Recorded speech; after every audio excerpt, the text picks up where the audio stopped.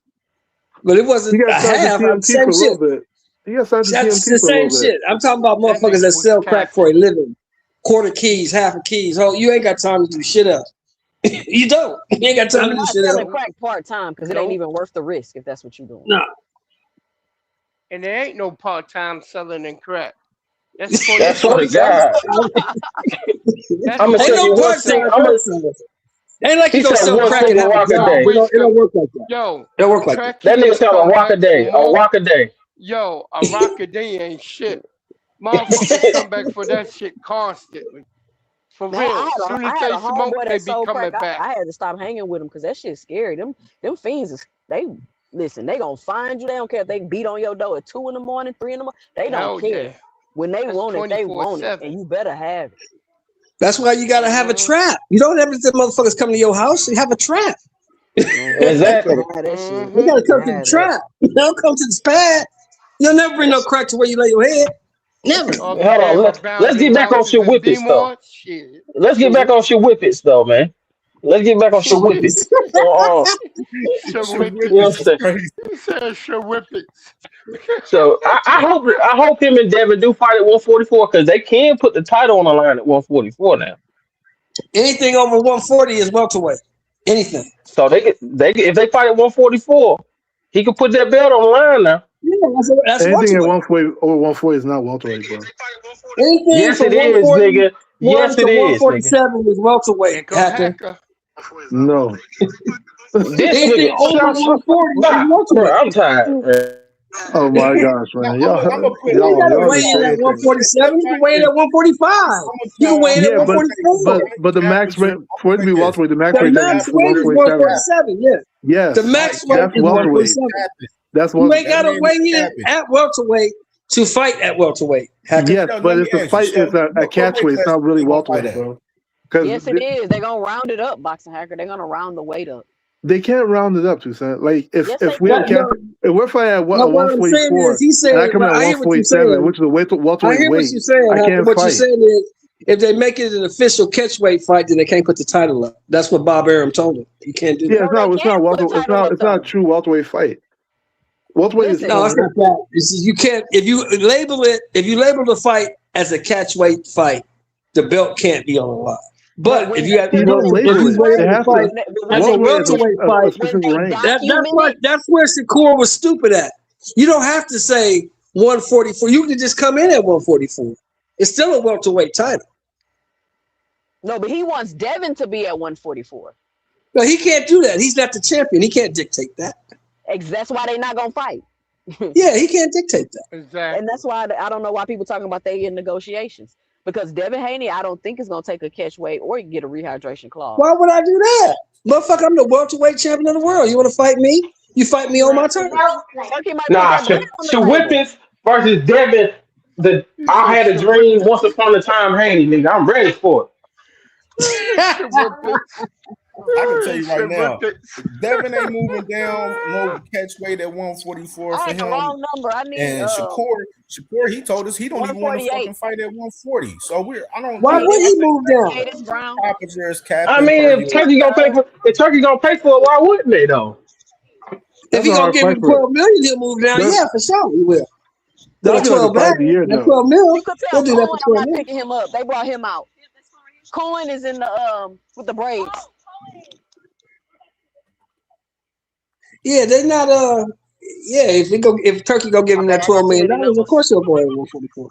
He did it for Ramirez for less. Yeah, I think they're gonna do it. I think that's what they're gonna do. Turkey gonna subsidize that fight, and they're gonna be in it. Son, what do you want? Go play Fortnite because you bother me to turn it on. That's how you know your Yeah, kids because getting on things your are nerves. loosening up over there. I heard the Iranians is just laughing at this nigga now.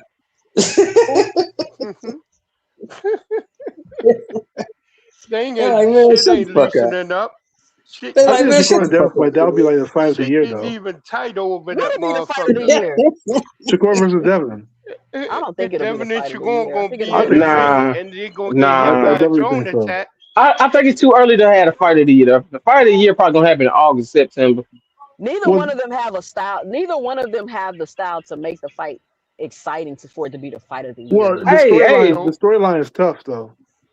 storyline is tough, but the fight gonna be ass. But Yeah, but sometimes it'd be like that, right? Like you can say nah, I fair, don't but want to see like that. sometimes it'd be like that. The fight of the year is always like the one that like brings the most buzz. Nah, Yeah. nah. Because the fight of the year last year was Bud and Canelo, and they had a storyline, but that fight was exciting. They didn't have no storyline. That was part of the problem.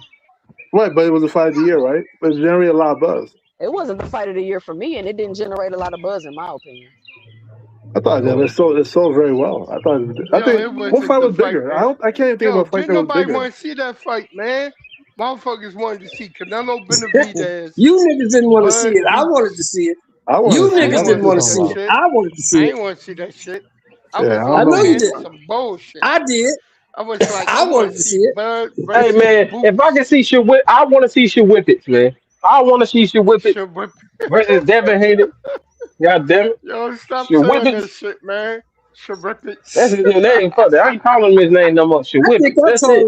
I think I told Two Cents like a year ago that Bud was never gonna fight Boots. I think I told her that a year ago. He's never gonna fight that dude. He's dude too young. He said it himself. He's too young. Why would I fight Boots? But offered Boots a fight though. So what do you mean? Boots said no. He was never gonna fight that dude. I ain't give a fuck about fighting that dude. You think Boots can beat Bud?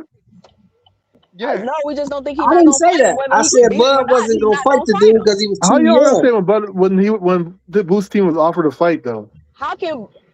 How come when Boots was offered a fight and they turned it down? You talking about that bullshit? You talking about that bullshit for BOK Prime and Showtime and all that Was that shit? a fight offer or not? Was that a fight offer or not? No, it wasn't a fight offer. With that fake It was an inquiry. It wasn't an offer. There was nothing on the tape. There was nothing in the tape. There was no paperwork. There was no paperwork.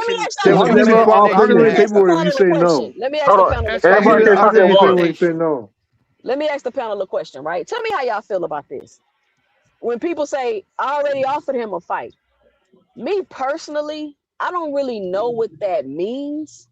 Because if you've offered me a fight already, for whatever reason, we couldn't make the fight. So if I'm ready to make a fight, then let's fight. The whole, oh, now you want to fight, I already offered you a fight already. That's just kind of like a cop-out to me. You feel what I'm saying? Like, it doesn't make sense to say, I already offered you. Like, do I only get one shot? Like, is it a time limit on when we can fight? Like, why do people say, I've already offered you a fight already? Because the truth is, fighters have plans. They have things that they want to do. They have fights lined up. So you can't just think because you call somebody out, they're supposed to drop everything they're doing and just jump in the ring with you. So my question is, saying I've already offered you a fight already, why is that a way to get out of fighting somebody? And like, can y'all honestly, like, I don't understand that logic. I can explain that to me? Because when you from Nebraska, and you a scary ass nigga, this is what you allow. Get your ass off the panel with that hate ass shit. Nobody else can do that. But if you from a soft ass state like Nebraska, that could Canelo can do that. The nation won't even be affected. Canelo can do that. No, what you mean Canelo can do that? Canelo did that. Canelo did that. Canelo does that. He does that all the time. Hold on. Canelo ran for Benavidez for 5 years, and y'all still treated him like a trophy kill for Crawford as if Canelo ever did something great in the fucking sport. What did Canelo do great to make him a fucking trophy? I don't care nothing about that. You said Canelo was going to knock the nigga out. Canelo's like 63-3, bro. When you're from Nebraska, that's all I care about. Canelo's literally 63-3, bro. Like, what are we talking about here? Can we get the guy had over 60 wins. And get everybody's logic for that?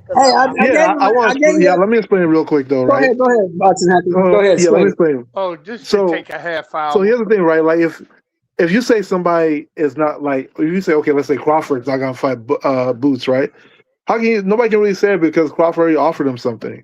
So that shows that he did. Yes, he did. So how much did he offer? I should be available because you offer me a fight. Does that mean that I need to be available because you offer me a fight? You don't know what I have going on. But guess what? I don't have to do it on your time either, and you can't say I ducked you because I already offered you something. That's how that works. Like, how you gonna hold on? Let me get this off. Hold on. Let me. Wait. I'm not talking, y'all. I already offered you a fight, an excuse for us not to fight. Yeah, why don't I have to do it on your time? So here's the problem, 2 Cents. I wasn't available. It's not about all my time. I'm not available. Okay. You're available. I don't want to be available. When I was available, you weren't ready, and I was a champion. Hold on, 2 Cents, because you noticed that when Crawford wanted to sit out and fight Abomination and any other fucking bum that he could find before Errol had to do it on his time, right? Know what I'm saying? But now, when it comes down to Crawford in Boots, he don't have to fight in what's his name? He don't have to fight in Boots time. And he did EJ's time too. Hold on. Maybe No, he that could didn't. be a No, he didn't. He realistic did it on his argument. time because he wanted to fight Avenesian first. No, Hey, he look, wanted to fight EJ before EJ had all 3 belts. So What are you talking EJ about? could have just walked away from Crawford because he offered him the fight, and nobody would have had nothing to EJ say. wanted to fight because he wanted to become undisputed. It wasn't because he was Yeah, helping Crawford out. and he held EJ up to fight Avenesian. And EJ held him up because he wanted to collect all the belts. What are you talking about? If Crawford No, he ran off didn't. to Nigga, he fight already had the 3 belts. No, he didn't, bro. Hold on. If Crawford ran off to When? fight Avenesian, and then EJ said, you know what, I'm going to 54, I'm not fighting you because I already offered you to fight. Would that have sufficed, or would people say Earl ducking? No, hey, nobody can say he ducked because he already tried offering him a fight. That's fine. People would say Earl He ducked did him. offer him a People fight. would He say walked Earl ducked away. him. But here's the thing: when people say that Bud, EJ did on Bud's time, remember Bud wanted to fight EJ even before EJ had all 3 belts, and EJ was like, "I'm gonna clear my side of the street He first." couldn't fight So EJ Bud before waited. that. Bud waited for all that those for wasn't him even to do that. realistic. Calling him out is not wanting to fight him. No, so just Oh my attaching a name to gosh! somebody, Okay. attaching a Oh name my to gosh. somebody Sue because they Bob for bigger. not making the big fights? Huh? Didn't Bud sue Bob for not making the big fights? Sure. So how was he gonna fight him then? What's I gotta do? If Bob wasn't making the big fights. Yeah, but they were gonna try to negotiate it right there. What are you talking about? No, they weren't. There was no proof. Right, but okay, There's no proof he was gonna do anything. 2 cents. Okay, you want to talk about him suing him, right? Remember one thing. Part of that thing was he was supposed to try to get him the EJ fight. EJ wasn't trying to fight him, so Bob couldn't force the needle anyway. Sue him for not Yeah, making but the big fights. part of that because EJ wasn't ready to fight. So that means 2 Bob cents. didn't want 2 to make the cents. fight. You Because can't sue EJ Bob for wasn't not ready making to the big fight. fight if EJ wasn't ready to fight. EJ, yeah, it's not like EJ was ready and Bob It refused can't to be try to both. make It it. can't be EJ didn't want to It make is the fight both. and Bob wasn't gonna make the big fights. It's both. That's the reason why, because EJ wasn't ready. You can't force, like, it was a weird ass deal. You can't force a fight from another. Bob couldn't even get Pacquiao to fight. He couldn't even get him the Pacquiao fight. So I don't want to hear that. Huh? How is EJ not ready and he's the one who made the fucking fight happen? In the EJ first, wasn't he's the ready one who at got that 3 belts to time. make the fight as big as it was. What do you mean? EJ wasn't ready at that time, bro. EJ collected all the belts first. Y'all acting like y'all don't know, man. Hey, I'm an EJ fan, but at the end of the day, we gotta tell the truth. I'm not gonna sit here and lie on the man. Let's not do that. Let's not lie on Crawford because we like EJ. That's crazy. That's your I'm not problem. gonna lie on Crawford because we like EJ. No, Crawford wanted to fight EJ. Crawford wanted to fight EJ. Ben wanted to fight EJ. EJ said he wanted to wait. Let me ask this question. Let me ask this question. Because EJ was part of let me that ask this question. lawsuit, and he couldn't push the needle. Who has Terrence Crawford ever sent the fucking offer to? Name the amount. Who has he sent the offer to that somebody turned the fucking offer down from Crawford? Who? Name what are you one. talking about? What are you talking about? Name one person that Crawford sent a motherfucking offer to and somebody backed down from a fight from this nigga. I don't know. None. What's I gonna do with anything? Nobody. Yeah. My point right there, exactly. And what's your point? So hold on. My fault, because you get me riled up, and I don't want to curse at you, sir. I really don't. But you make it hard. Look, when you're dealing with, when we talking about Boots and Crawford or Spence and Crawford, anything like that, we talking about great fighters altogether. Who has Boots ever ducked a fighter? Has anybody ever called out Boots that he did not want to fight? Anybody? All right, that silence says yes. That silence is acquiescence to me, as well. And the same is for Spence. Have you seen Crawford say no to a fighter? Yes or no? Yeah. These motherfuckers gonna sit here and lie. So what? Nigga just can't say the truth now? Everybody just out. Has Crawford? Yeah, has yeah, the nigga. Didn't you hear? No, I didn't hear. Nah, nigga, I didn't hear. Who said that? You Shelton, your old ass? Yeah, nigga, me. Nigga. I had to respect you right there. You get crazy. But my point is, you the turned out a fight. pound for pound queen has said no to a motherfucking fight. That means this nigga has been punked before. Errol Spence, what's his name? Errol Spence and Bruce ain't never been punked before. Them niggas ain't never been punked before. So how could you run up to somebody with all those belts and they say no to fighting you and retire once their fucking OG dies, but it's not a duck on his part? That's not a duck? Somebody help me out here. I need something more than silence. It's not a duck because Crawford's already fucking old. Oh my goodness. So Erislandy Lara ain't older than him? So Erislandy Lara ain't older than him? and doing greater Yeah, shit. by a couple Bernard years. Hopkins ain't lose a belt. Bernard Hopkins ain't get a belt at like 48 years old and ain't lose it till he's Yeah, damn near oldest 50. man never won a title. Yeah, oldest man never won a title. He's 49. Is that older than bitch ass Crawford? Ain't that 10 years older than bitch ass Crawford? Yeah, 10 years older than bitch ass Crawford. That we talking about is all of a sudden niggas are too young for him or he's too old for somebody when we seen older people do greater shit. Oh, ain't none of them old motherfuckers you named though. But wait a minute. Ain't none of them old motherfuckers you named trying to fight Ennis either. None of them. Trying to fight who? Ennis. Mr. Ennis. Hold on. None of them. Javon Ennis ain't never said. Errol Spence said he would fight him. Javon Ennis ain't never said Errol Spence. Errol say a lot of shit. That don't make it so. Just because Errol say it, just because Errol said it, does not make it so. You ain't finna disrespect Earl. That's what we not finna do, man. Don't we not finna disrespect Earl? We not doing that. What y'all saying about? I know a million lies Crawford told. Please ain't one Errol told. Yo, dude, I feel like your hate for Crawford came from him from being EJ, bro. I think your hate for Crawford just came from him being EJ. No, but what you mean? My hate for Crawford? So did Crawford not threaten Jermell Charlo and never fight him? Jermell lost. Jermell Charlo can't stop drinking long enough to get a fight. Yeah, he lost, bro. What do you want him to do? Who he lose to? Jermell Charlo can't stop drinking long enough to get a fight. Crawford? You got to be undefeated to fight Crawford? You got to be undefeated. You got to be undefeated to fight Crawford. Come on, man. Crawford's on. What's the point? What's the point of being somebody? Abernathy had lost. Crawford beat the guy that beat him, though. Canelo had 2 losses. Crawford beat the guy that beat him. So what's the problem? You said what? Crawford beat the guy that beat him. Beat the guy that beat who? What are you talking about? That beat Charlo.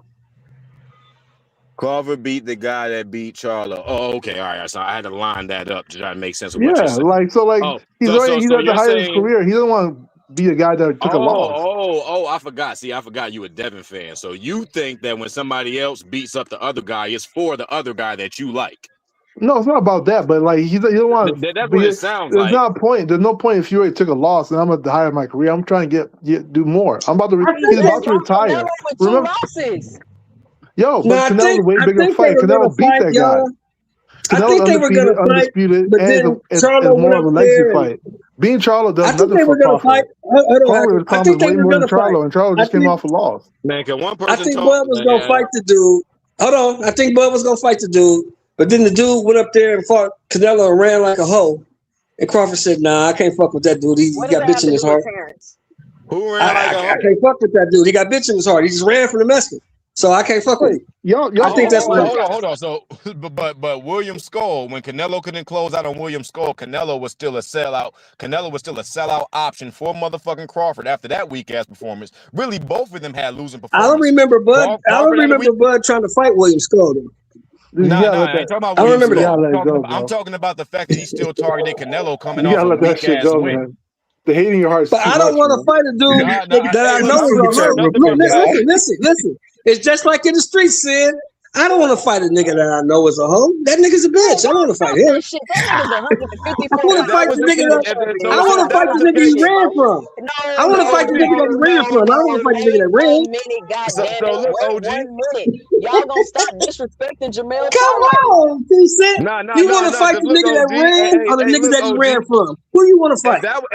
Hey, look, OG. If that was the case, then Spence could have did that to Crawford the whole fucking time, and that fight would have never been made if he followed by those rules. If he played by celebrity rules, he could have said, "Nigga, you get another belt." Yeah, you get another belt other than that kangaroo humping ass Jeff Horn. I can't get another belt because you sucked them all up, nigga. You sucked them all up. You got all the belts. I can't get another one. He sucked them all up. So nobody. Somebody was stopping. That's freak ass conversation, man. What's that? This nigga Earl got all the belts on his side of the street. He won all the belts. Good for him. He did that. But now you got to come see me. Like I told him. No, the thing is, you ain't got to come see me. What Oshaki said? What was that line that Oshaki just said in that press conference? What you had to do in order to be a champion? Oh, you got to defend your title. Oh, you got to defend the fucking title. Oh shit, I forgot that. Oh, so unifications count as defenses. That's not age-old rule, man. Hold on. Do unifications count as defenses? Yes or no? It can, depending on the opponent. Yes. It can, depending on the It does. opponent. It does. Okay, It if counts as long as you unification, fight over Not if you that first fighting Jeff belt. if Horn or George unifications You Kambosos, though. defending your count first as belt. Yes, you defenses, are. No, if not if you're fighting unifications George count as Kambosos. defenses, then Errol Yes. Spence defended his belt 3 times. What's that? Yes. Because he's a Yeah, real let me get ass this nigga. y'all. $5 banger from Big Dog Willie right here. He said, "These ninjas hating on Crawford. Boots haven't proved anything. Y'all still butthurt over Spence getting his ass whooped. The hating is ridiculous. Coming from Big Molly Dog what? Willie." This is my thing though, right? I articulated clear points and asked some very direct questions that niggas had nothing Yes, but sir. silence to. How do you Ooh, I sum didn't get that up as word. I hate? wasn't silent. I thought I made a You did answer like one or two of them, Mr. Shelton. But you know, me and you already had this discussion. You know, it's brighter on the dark side down here with us.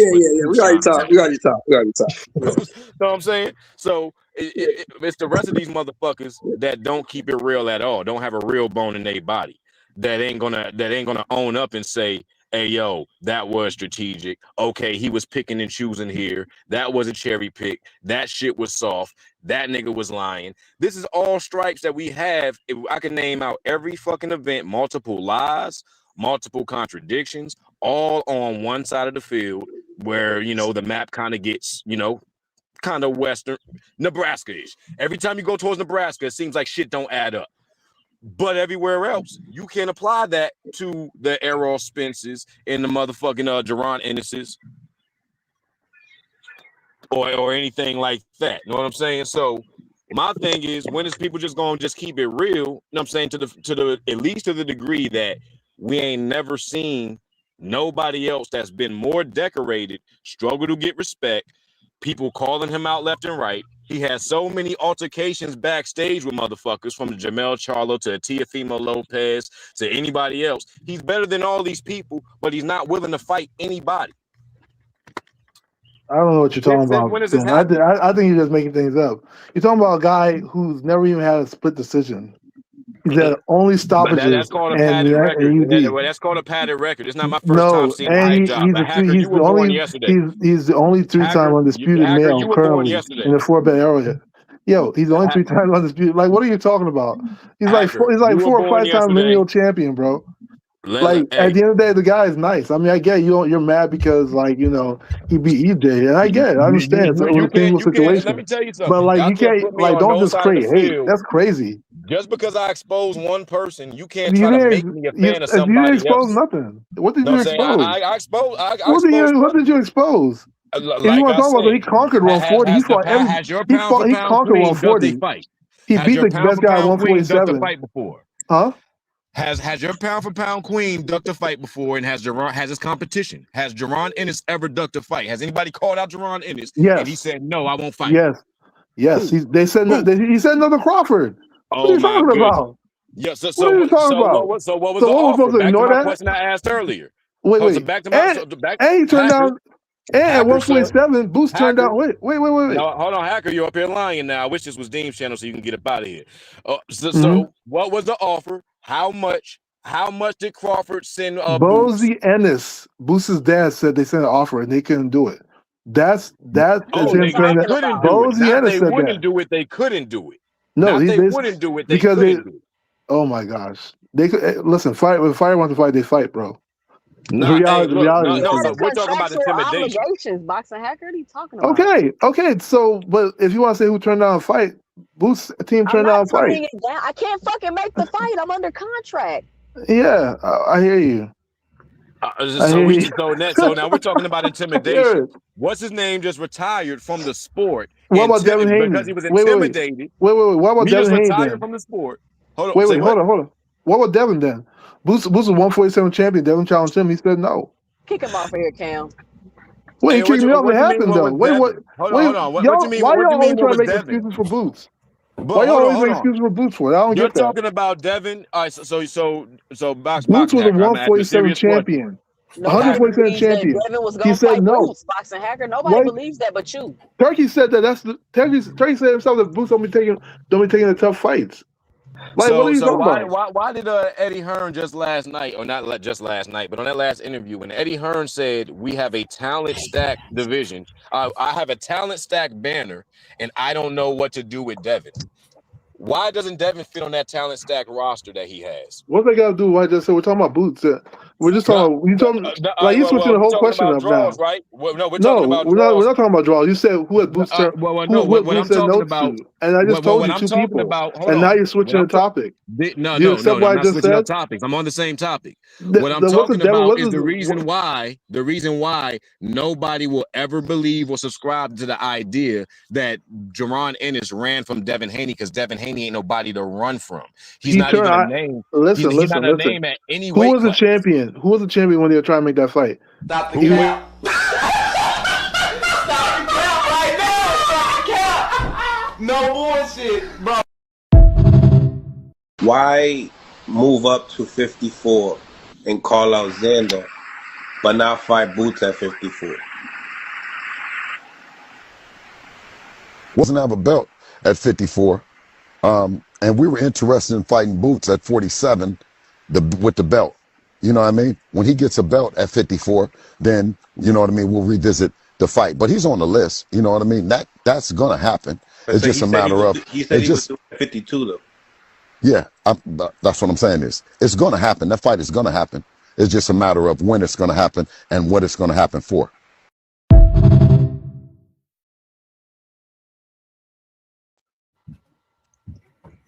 I hope you heard that, right? He was they were interested when he was the 147 champion. He's not 152 champion. He's the 147 champion. Nobody believes Devin was gonna fight Boots, bro. Just stop. Just like y'all didn't believe he was gonna fight Brian Norman. Same difference. Who didn't believe that? Who didn't believe it?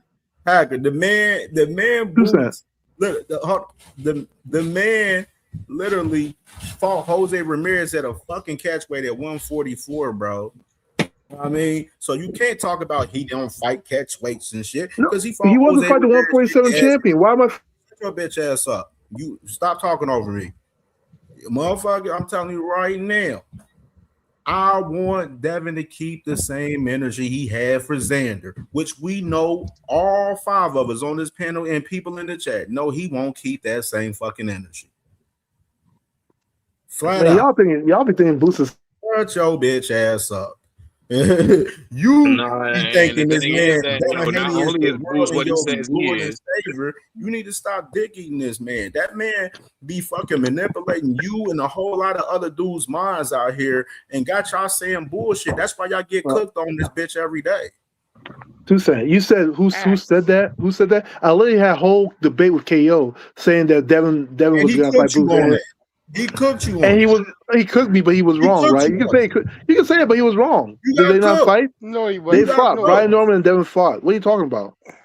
You got he spent you too. I don't care. You too. Talking about he's never gonna fight him. He's scared. I never said none of that, and that's besides. I'm talking about Boots. You asked me who, Toussaint. I just told you who. Brian Norman don't mean he gonna fight Boots. Like, why do y'all do that?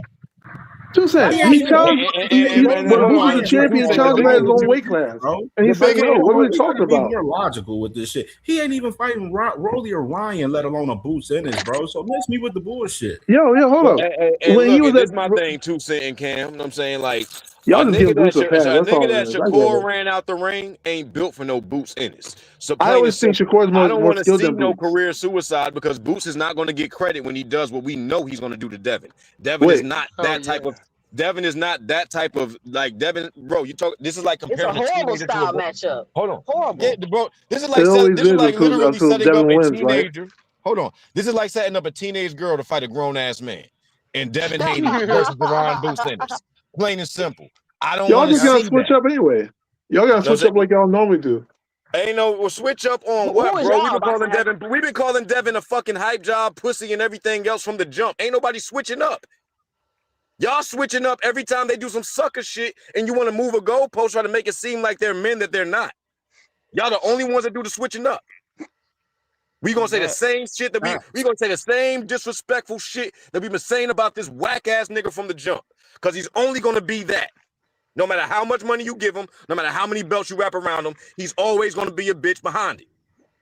And if he go to Zuffa, that's gonna be bad. That's a bad look, boxing hacker. You said what? That's a bad look. If he go to Zuffa, that's gonna be a bad look. If you go to Zuffa, that's gonna be a bad look. You Why? think he? Like right You now, think he have a since Yeah, hard my time? thing is like you guys don't even Make a want to Dana get a acknowledge hold of him. why these guys that are Boots turned down a Make a 147 fight, Dana but you get guys him. want to say he's the boogeyman. That's Big crazy and to me. Devin, they desperate. The fan base is desperate. Like Desperate there's for just what? Hello? pathetic fan base. Y'all the worst Nobody's fan home. base in boxing. Shit. Hello? Y'all literally Yeah. the worst fan base in boxing. We hear you, bro. Okay, We hear you. boxing hacker. I just got to want to say one thing. You know what? You guys Bill put Devin into a lot of bad situations. His mouth Absolutely. get him in trouble. And I think that Devin's not a bad fighter. I think Devin's a good fighter, a great fighter. But you guys can't. I'm going to say this. Bill Haney gets your whole fan base in some situations. He lies tough and expects you guys to defend that shit. And that's all I got to say. And I mean, I don't agree with half the shit you guys were saying, the whole panel. But when it comes to Bill Haney, it's 100%. When they say he lies, and he lies tough. It's not like a simple lie. He makes up like What do bad you lie lies. about? What What do you you don't lie agree about? with, What do you Big mean? Dog What do you Willie? lie What you about? don't agree What with, do you lie Big Dog about? Just Willie? say you always want to make some blanket statements. Say what you Listen, mean. what you disagree with, Big Dog Willie? Boxing No, has I'm talking about the whole boost thing. I'm talking about What do you some lie of the stuff about you in guys are saying, particular? but the Crawford and stuff. You know, I disagree with a lot of stuff you guys are saying. But I'm talking about the Bill Haney shit. Is you got 100%, except for Hacker. He Wait, what lies do you a lie lot. about? What do you What lie do you mean? about? What he lie about? See, this is what I'm talking about. I'm Didn't asking he you a just lie specific question. yesterday? Just answer the question. What you claim? No, You this always do a one, blanket no, statement. because You lying. every What do time you I lie answer the about? I don't question, know. you guys come up What with do you another lie? excuse. I'm done trying to You ain't tell never. what he You lied always do about. the same He thing, lied bro. You about just make a blanket statement and everything. go away. Okay, so hold on. Okay, he lied. Let's Okay, not. thank you. So you're gonna make me If he go go to back to Zuffa, a he lied whole about that analyze a list. lie Yeah, that just he tell us make one up. thing you lied about, so we can think about it. If he go to Zuffa, he lied about that list. Go ahead, big dog. What you lie Oh, you about? want me? Okay, about the whole thing with him fighting what's the dude from Cuba or Puerto Rico? What's his name? When he said he Devin? talked to him and he offered him $4 million. That was a fucking lie. Matias. Yeah, that was a lie. Yeah, that was a lie. A blatant one. A What bad one. about that? Boston I don't Hacker, know. is that a lie? Beats me. I can't tell you. Not the hacker. Not No, the hacker. I can't tell He you. got a reason. No. He got an Well, tell me, is that a lie or not? I couldn't tell you. It's two sides to the story. I can't say. I wasn't there. Oh, here we See what I'm go. talking about? But that's Hacker. okay. That's Hacker, what. At least Oh, no, you it's not made a okay. statement. bro. It's If not you're upset okay. about that, that's fine. bro. Okay. Because I don't know. I guarantee if we cut a black light on in the room that you and your face are like a glow stick and it's Hanny's DNA all over it. You need to wash your motherfucking face when you come up here on these channels, bro. It's not okay. See, this is what I'm saying. That's making an excuse. That's not okay. There's no two sides to the story. There's no two sides to the story. That was a lie. What the fuck that A man straight do up to you, lie. bro? What the fuck that man do to you to make you negate the on truth? his face with a black light. Bro, what the fuck wrong with this dude, bro? I ain't never seen a man love another man so much. A grown ass man. What the fuck is wrong with you, bro? It's What are you talking about? It's What are you talking about? Wait, I'm hold on. talking about you as a grown man. One second. The Boston Hacker. Boston Hacker. Was that a lie? All you guys do is shout all day. Hold on one second. No, Boston Hacker. I just want to ask you, was that a lie? Let me say it to you nicely. Hold on. You said it wasn't two sides to the so you story. can digest it, bro. No, hold on. No, before you say that,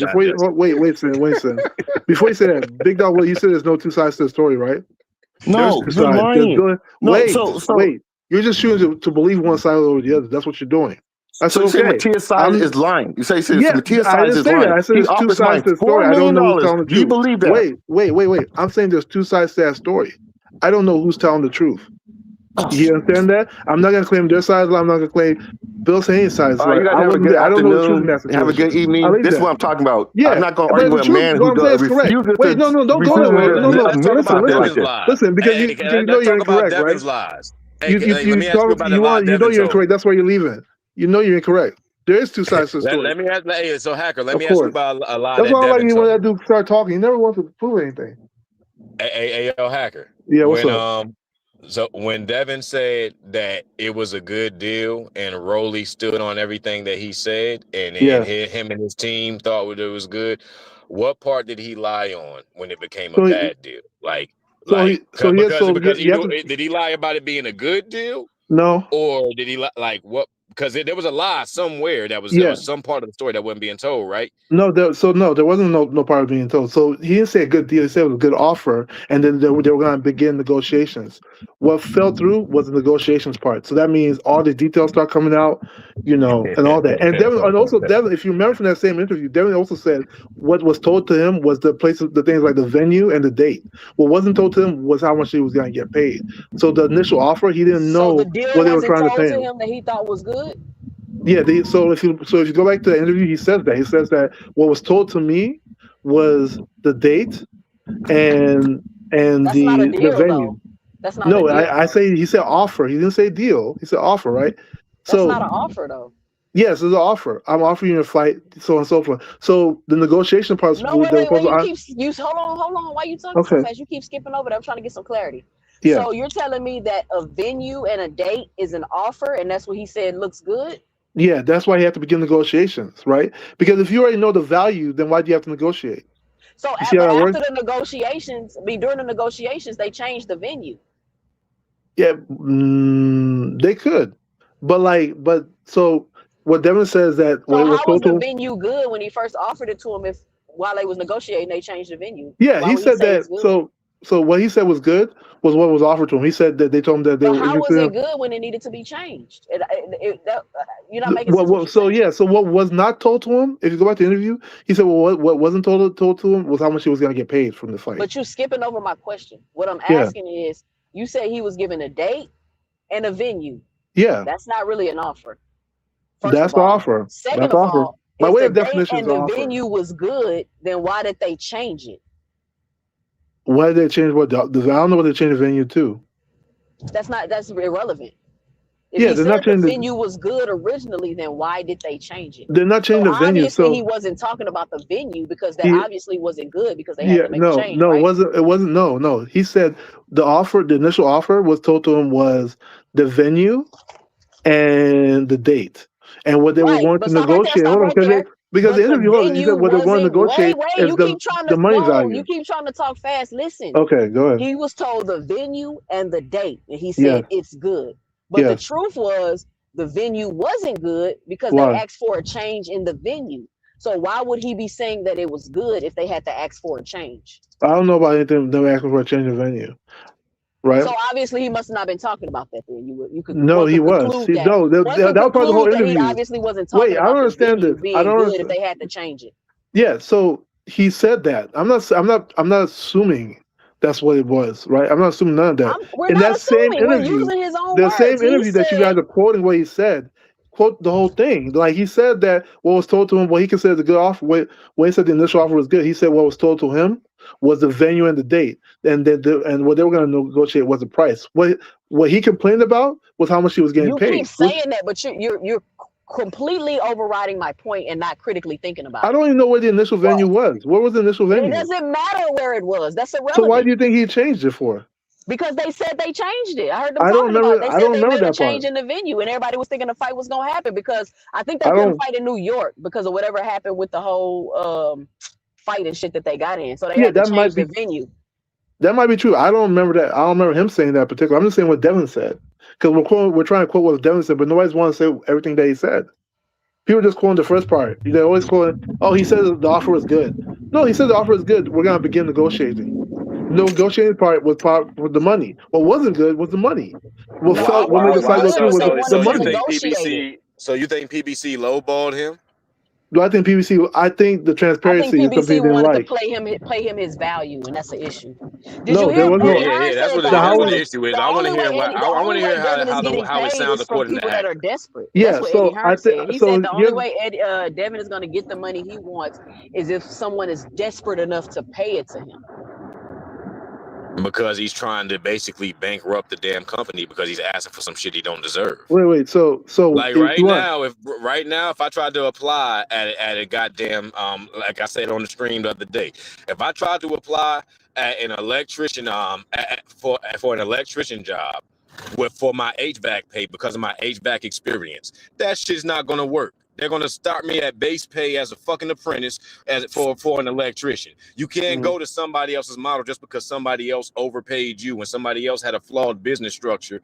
They were willing to take a loss on you to build up their brand, but they're not in that position no more. So you can't go to another company with this false sense of value expecting to get paid. You're not really worth that much according to the industry and the talent pool within the industry.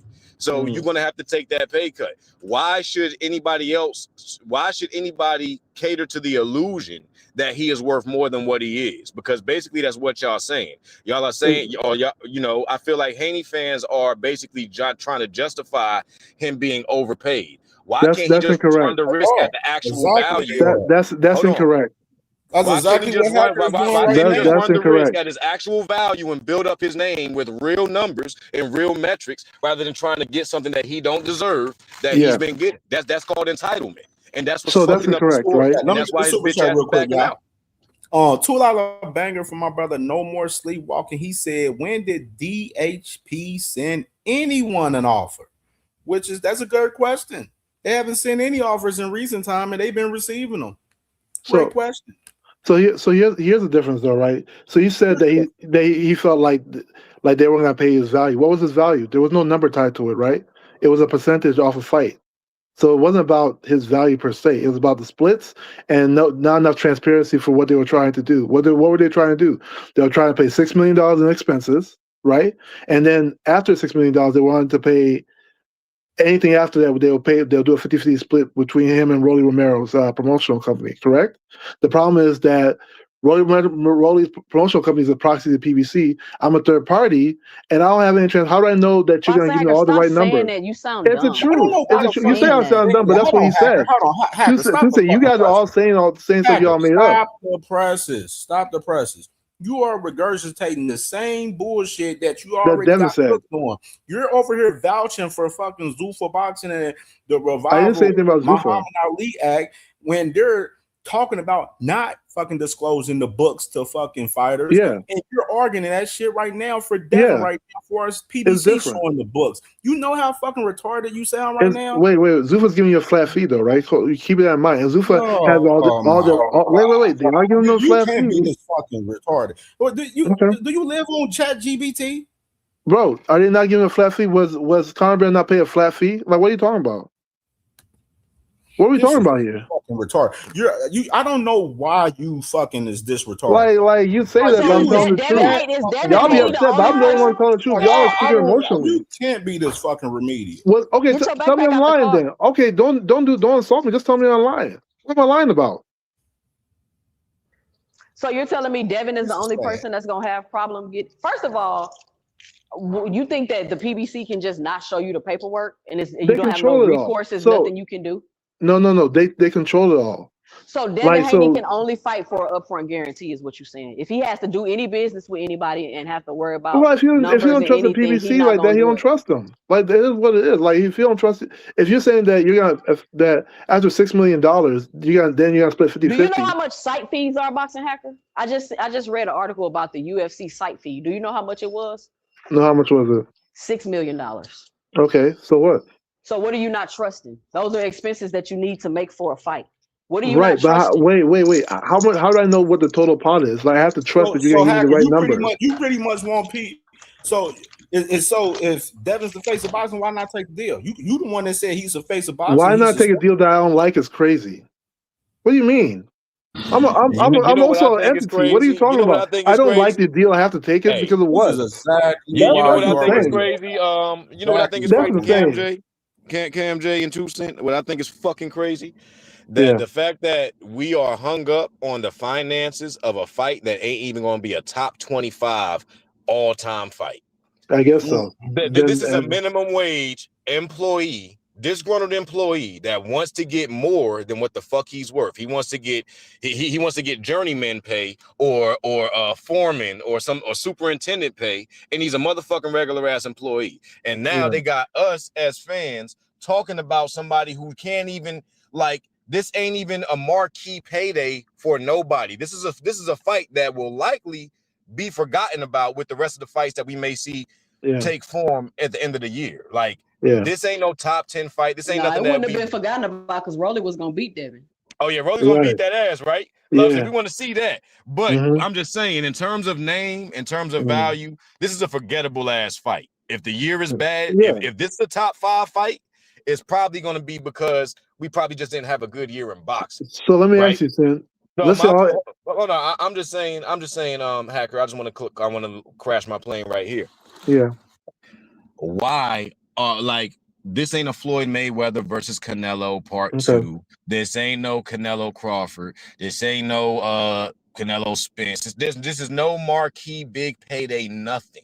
So why would finances be the issue of all fucking things around somebody who don't even generate finance for any promotional company or for the sake of his own, for the 3 letters that he's fucking flying in his own promotion. Okay.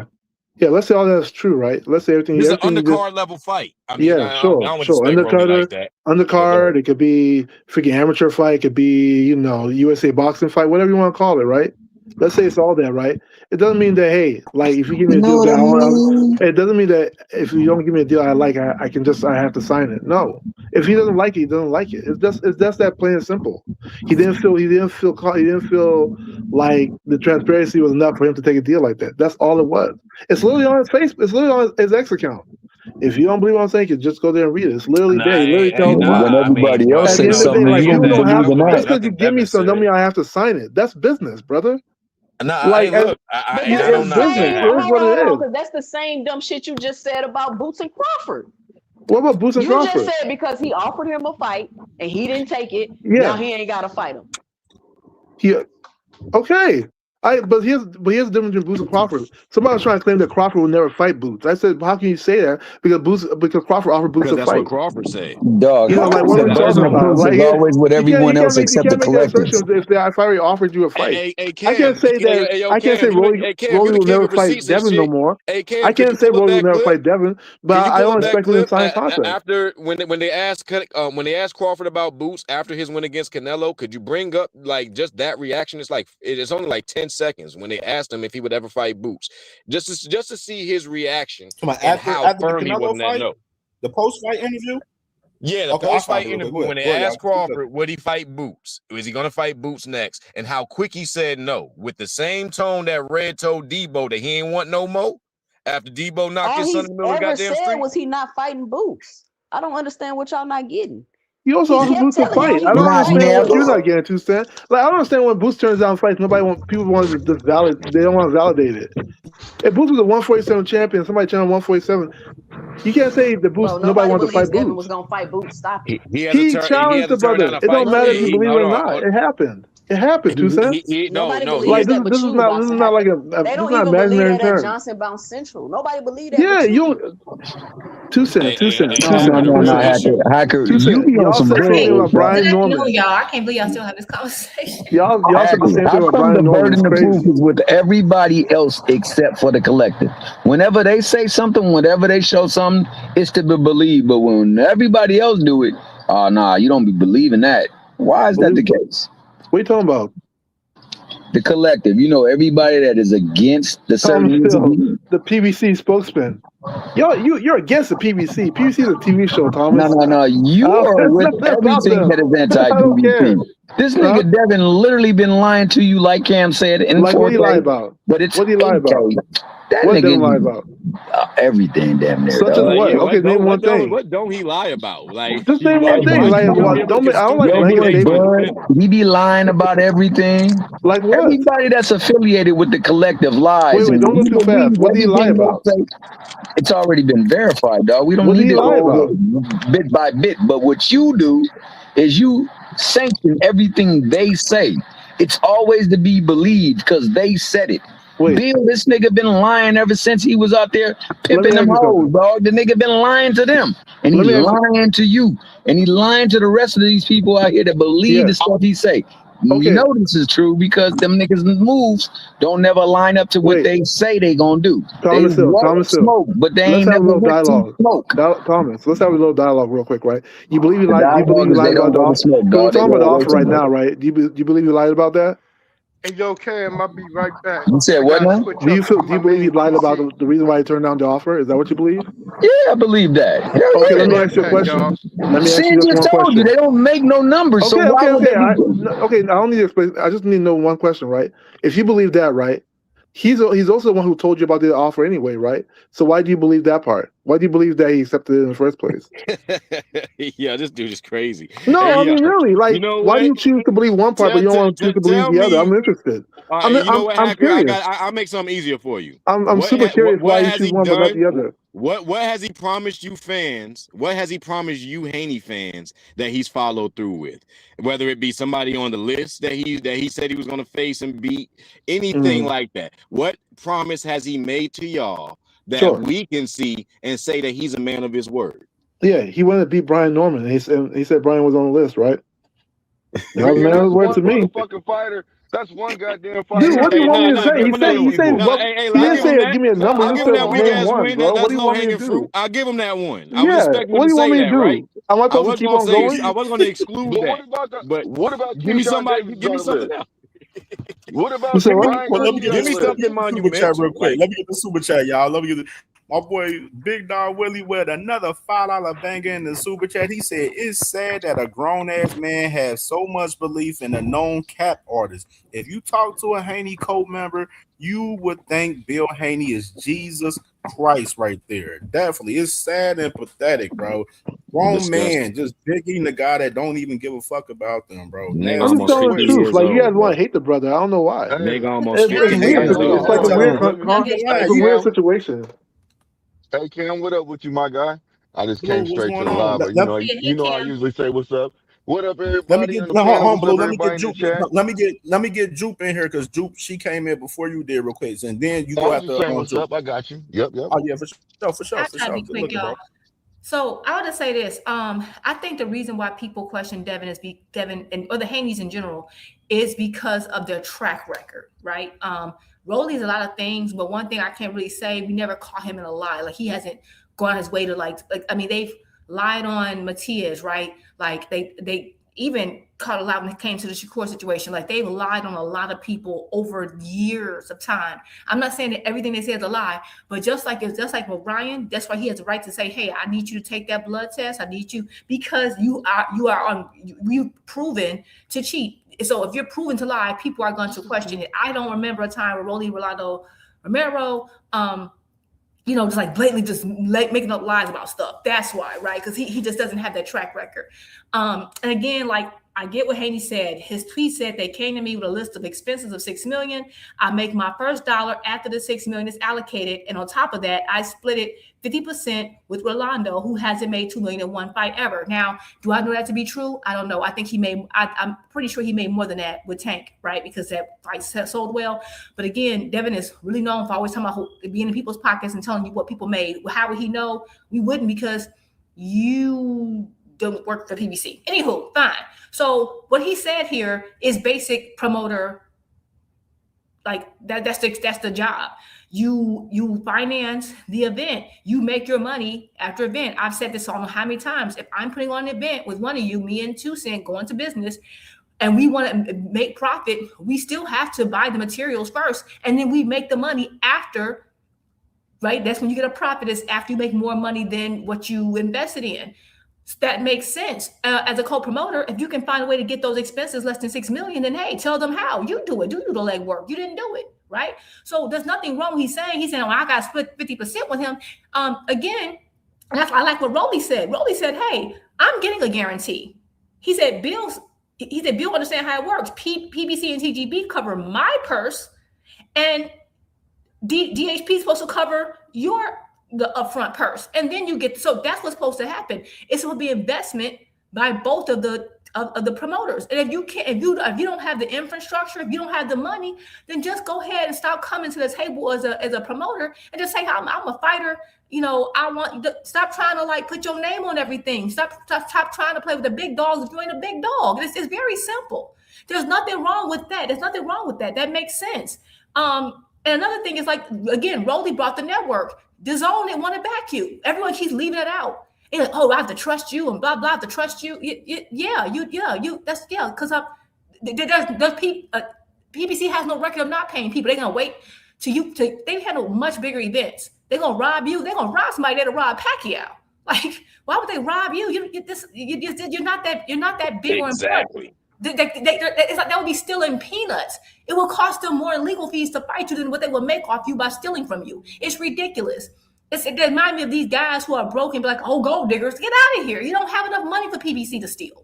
You can't generate enough money for PBC to steal. That's why they're not offering to pay the upfront for your upfront fee, which they did for Canelo, because they weren't worried about Canelo making the money back. That's the thing. At the end of the day, you just don't. And I think we keep rehashing this over and over. This is standard business practices. This is what. So the minute you became, oh my God, there's fees that come into making fights. Yes, and if you're a real promoter, you know that. You just got exposed. That's it. And what's funny is that I understand you don't have to take any deal you don't want to take. And that would be fine if Devin and his fans took that into consideration in the past. They didn't. They called people ducks. If Devin drinked up that he wanted to fight you and you didn't rush to him and give him $1 gazillion, you were a duck. Case in point, with Shakur. They called Shakur a duck. When Shakur was the mandatory, and Bill and Devin were like, oh, we're going to give you a percentage that's less than the mandatory minimum. They said Shakur was a duck. Shakur didn't like that because he's like, hey, I should get this as a minimum. And everyone was like, yeah, he's a duck. All Devin fans said he's a duck. Devin said he's a duck. So now you're like, oh, well, if you don't like the deal, that's the thing. You keep flip-flopping. You have no consistency. You flip-flop every other business day. Y'all, they the man. They're the own. You gotta pay the cost to be the boss. He ain't got the money. Then sit your ass down and play your role. That's all it is. I'm not trying to hear that. And then what makes this worse about with the Shakur thing, Bill was on record after talking, we had a deal and he didn't take the deal. Shakur should have took the deal because he could have fought me for undisputed. Bill later admitted there was no deal. There was no money. He hadn't even shopped it. There was nothing. There was, and then Devin went on everybody's podcast. The 20% or 25% he would have got would have been more than all his fights combined. And then Bill admitted that they had no money. So he blatantly lied. That's why we question him now. Devin got caught in a lie. Bill got caught in lies multiple times. Rolly hasn't. So this is such a silly thing. We got to keep arguing. I get it. People want to argue that they're fans of him. At this point, we just got to start ignoring folks when they just keep arguing dumb shit that's already been debunked. Well, damn. Yeah, I don't know any of that stuff. Anything you want to say to that, Hacker? Yeah, most of that stuff isn't true, right? Like, I don't know. It's not sounds cool, but it's not. It's really not rocket science here. Hold on. This is explain shit to me. Hold on. Let me respond. Yeah, tell me what's not true. Let me respond. So this whole notion of Devin Haney, what is it? He doesn't bet on himself. Rolly's bringing the network, this and that. Maybe, right? But here's the other part. It's not, hold on. No, it's not. Because guess what? What do you mean not bet on himself? It's not about that. He never said that. He said that he doesn't like the fact. Wait. Hold on. You just gave a whole. I have a dream speech. Can I speak? I just want to speak. You're lying, and you just let me just speak. So now I just corrected you. Thank you. Okay, thank you. I accept what you said. I'm gonna interrupt. Don't lie on me. Yeah. Okay. So here's the thing, right? So when it comes to this whole situation with Devin Haney, right? He wrote down the issue. He wrote it on his Twitter page, the same place where y'all getting information. He's going to say the same thing. The same place that he got. He never said it about what he never said that. Oh, I don't want to bet on myself. He never said none of that. He doesn't trust the transparency of the PBC to handle it, do the split the way they want to do the split. Stop the cap. Stop the cap right now. Stop the cap. No bullshit, bro. Thank you. Please stop. We shouldn't have to listen to this mess over and over again. And to say Rolly doesn't lie, we've seen Rolly lie. Rolly said he was Devin's father. Is that not a lie? Like, what are we talking about? People lie. Everybody lies. I don't know. Like, it's funny to hear that. We never heard him lie. And that's also a fallacy. Even if you never heard somebody, even if you yourself never heard somebody lie, doesn't mean they're incapable of lying. Like, let's keep that in mind. Right now, I never heard them lie. It doesn't mean he's capable of lying. Like, what are we talking about? Right now, he's proven himself to be credible, and Devin has proven himself to be everything less. Devin lied and said Shakur would make the most money in his entire career, and then he admitted they had no money. I sat here and listened to you. Can I speak, sister? So when it comes to the situation, you've been proven wrong already. Why do you want to take my turn? And you had first of all, you started off. I'm not going to speak long. You did a whole speech, and now you want to take my turn. Why? Relax. Because we heard this already. Relax. You're wrong. So when it comes to this whole situation of like Rolly's, of course Rolly's going to be okay with the deal. You know why? His promoter is a proxy for BBC, of course. Of course, if Devin had the network, he'd probably be okay with it too. Why did his network help? But a third party may not be okay with it because guess what? Only your people control all the books, right? And to Devin, I don't know. Wait, and sister, if you don't trust BBC, don't even go to BBC. Why do you even get Hold on. So okay? Is Rolly the A side? Well, Rolly would be the A side in that regard. No, Rolly will not be the A side. That's how A side works. Hold on, y'all. Hey, listen. Let him get his bars off, so therefore you Yeah, guys I don't can say understand whatever what's y'all going on want to here. say. Y'all can actually. I don't understand go ahead, Hacker. I'm waiting heard for you these to same finish. bars 800 times. Go ahead. Okay, just so go ahead and say something. Speak. Hurry yeah. up, Hacker. So when it comes to the split, of course Rolly's good with it. Devin's not good with it. You know. According to Devin, hey, we don't know if it's true or not. He said Roy's never even made up to $2 million. According to Devin, if he's under that pretense, and he's also under the pretense that hey, like yeah, you say you gotta do this, but how do I know you're even gonna give me the right value? Why should he sign it? People want to crucify Devin just because he said no to an offer he doesn't feel comfortable with, which is strange to me. You know, like. So yeah, shut that soft ass shit up. And the best man to win. That's some soft ass shit. Shut that soft ass shit up. All that soft talking. I know you can do it, man. You got the. Man, shut that soft ass shit up, man. You ain't with me. Here under the fallacy that we never heard Rolly lie, so that means Rolly's always telling the truth. That's crazy. Over time. This nigga's scared.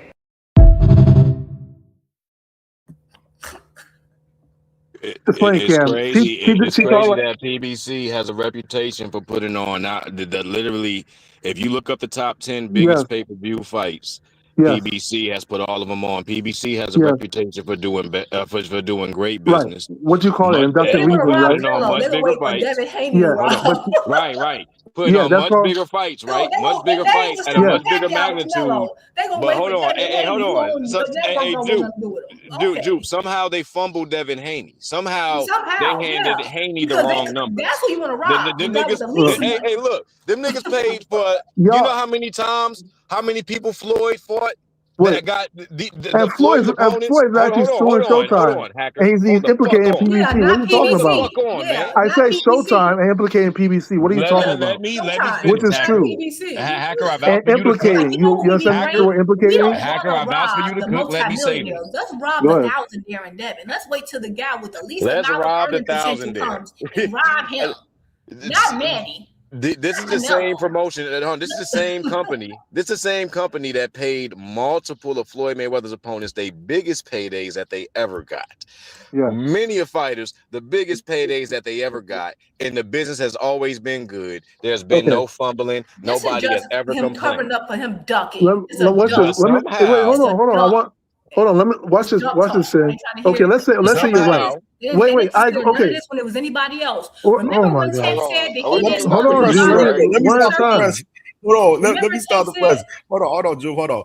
Mr. Shakur Stevenson comes out again, calls cap on Mike Cappinger. I told y'all. Dead on arrival. He said, I know fans like to get excited and they could play with y'all heads and manipulate y'all easily, but that rumor is capped for the second time. I haven't heard one word about that. I don't know what they're trying to cover up or disguise, but for me and my team, we haven't heard shit. So Mike Cappinger with that story with Mr. Devin Haney and fucking Shakur in preliminary talks, Shakur calls it cap, just like the man Ness pulled out that shit saying that they was having a fight on Netflix possibly. Shakur came out and called that cap. Shakur's calling Mike Cappinger cap again. That's why I call him Mike Cappinger, because he be capping. Told you. So Cam J, So- is that two fresh lies from Bill Haney, the same man that When boxing hacker? do you see Bill Haney's that name at? boxing hacker just Bill earlier. Haney didn't say it though. Bill Haney didn't say Bill Haney nothing. was the first Bill person to Haney say. told Ness No, that he story. didn't. Bill Haney pushed the Ness shit. We know that for a fact. No, we I don't mean, know it for a fact. hey, You shut guys your are bitch assuming. ass up. We Y'all know just it for a assuming fact. shit. That's You don't crazy, get man. that motherfucker Just up say here. you don't like people, man. Like that's crazy how y'all act with this Just shit. say you love sucking that No, famous I know. dick. How I'm about telling you the say truth. that? Mike Carpenter said it, and Ness from the Boxing Just Voice say said that it. you It love had being nothing to on do your with knees Bill. for Devin Haney. Say that. So wait, okay. So I have to lie. That's why I Why have to is be. Shakur? All right, Hacker. Why is Shakur calling it cat then? Is he saying Bill Haney either? He's not even saying Bill Haney. You're saying Bill Haney did it. These boys at all Nah, costs. That is pathetic. All I know is that I don't know what you guys are trying to push, Bill man. Haney, But look, Yeah, with the young King Dev, I just feel like I have a responsibility to defend him as my brother. You know what I mean? Because I just know the propaganda is heavy. Devin is all of us, man. He is all of us. Anything they can do to him, they can do to us. They do to Yeah, all right. Shut that soft ass shit up. And the best man Shut to that win. soft. That's some soft ass shit. Shut that soft ass shit up. All that soft talking. I know you can do it, man. You got the. Man, shut that soft ass shit up, man. So- You ain't with me.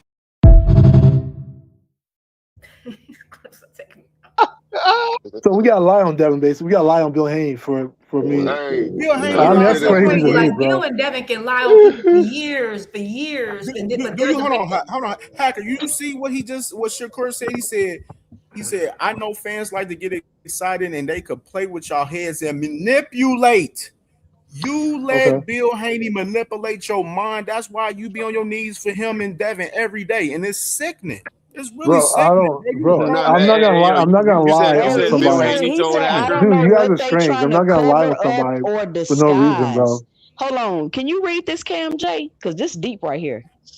He said, but that rumor is capped for the second time. I haven't heard one word about that. I don't know what they trying to cover up or disguise, but for me and my team, we haven't heard shit.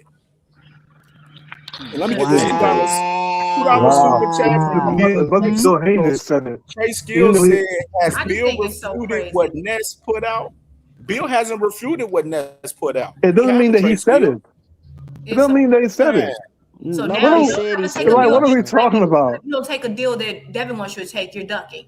Like it's like these rules are only for other people. Oh my God. Shakur, he Who was said ducking. that? I'll be You letting don't these like grown it, it's men okay. manipulate your mind like If Devin don't trust the entity, oh well, so be it. He don't gotta do it. But when Tank said I don't trust Turkey or anything going on over there because that's his people, then oh no, he's scared. Remember that? Facts, It's so Drew. crazy. Yup. It's just the rules change. 100. When it was tanking, he said, I don't 100. trust Turkey. I don't want to go over to Saudi Arabia. When Boots said the same thing. Oh, he's ducking. Why don't he go over there? It's the biggest pay. They said it didn't matter. He should get the turkey and bag. Hacker was one of the ones saying the exact same thing. Now it's different. Now you're quoting Now it's me. different. When did you hear me say it? The man don't When have did I integrity. say? When did I say it? You did say that. It Man, depends y'all on just be what making Devin shit wants. up, man. 1 minute, it don't You matter. got Anyway. you acting like Anyway, you're freedom marching and shit, talking about I said Men it. don't trust Boxing something. Hacker, Well, you cool didn't what say you Tank said. should I fight ain't in saying nothing Saudi you with said. Turkey? You didn't say that? Yep, I He damn not sure saying remember you that. saying. That Tank should fight in Saudi with Turkey? You said didn't what? say that, Hacker? You never said that Tank should fight in Saudi with Turkey? I say he could. If the money's right, why not? No, you said he should. When did I You say said all he this? should. And when You Tank Man, said you he didn't just trust said it and all he that, should. y'all was like, man, that's You a guys are duck. sick, man. He just don't When want did to I say go, any of that? blah, blah, But blah. I think So guess what? Same rules apply. Devin's a duck. We just glazed over what Shakur just said. So, Boxing Hacker, what do you think they trying to disguise or cover up? Who's that, Mike Carpenter? No, Shakur just said it. Because Who's he's dead? trying to figure out why they trying to lie on him and starting these rumors about I don't know why Mike him. Carpenter would You say know that. why? Because he ain't got no goddamn Didn't I I just don't tell know. y'all I that the don't know He why Ring ain't Mike got no magazine Carpenter be would say spreading that. goddamn fight. propaganda? Didn't I I just don't tell know. y'all the Ring magazine I don't be know spreading why Mike. Boxing Hacker, haven't I told you the Ring magazine He knows spreads everything. propaganda? Now he don't know. Yeah, you said that. Yeah, what about it? This is So I an don't know. example I of don't them know. doing it today, right now. They did it right now in 4K. You just seen it happen, live and in color.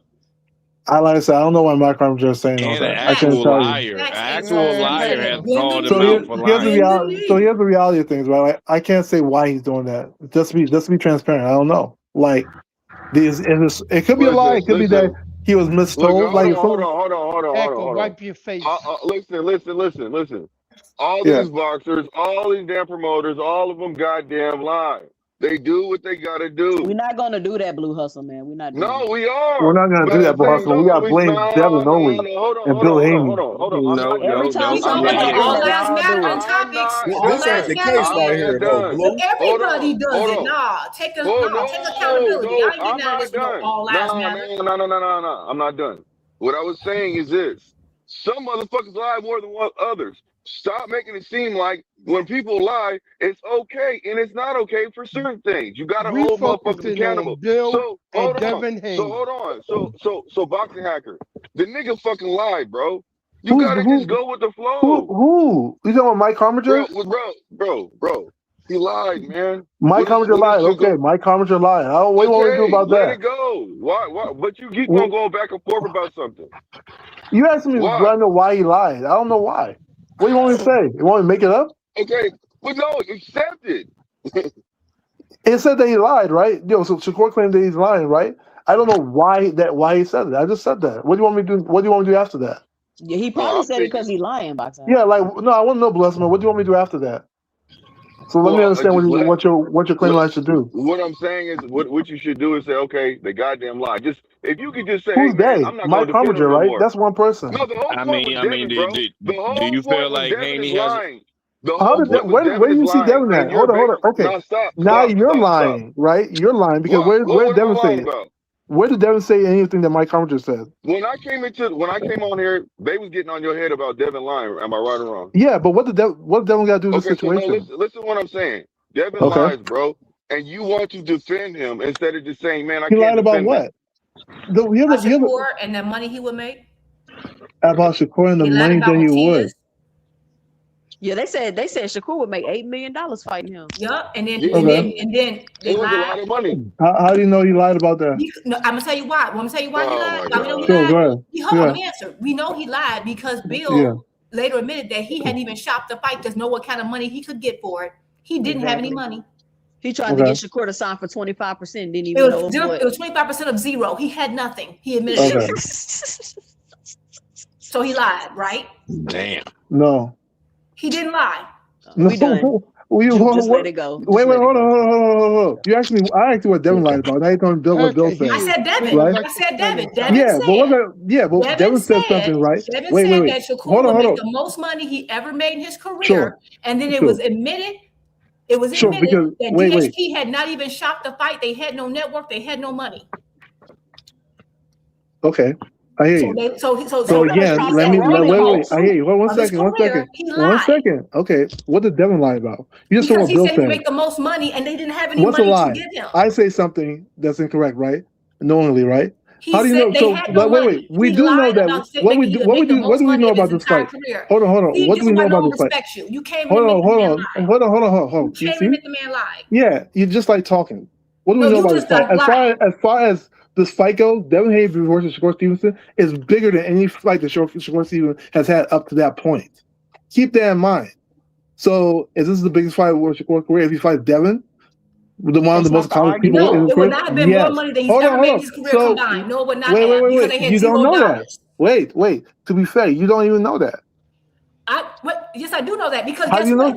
Ryan is a bigger star than Shakur, and Devin and Ryan fought, and it wasn't the biggest money. Wait, it doesn't matter. It doesn't matter. It does not matter. First of all, Ryan's not bigger star than Shakur. Not at that point. So basically, what are you talking about? Devin ran to the media and told everybody Ryan a bigger fight than Devin and Shakur? Would make the most money of his entire career, knowing that they had no money, no network, they had no money to even go by. He blatantly lied.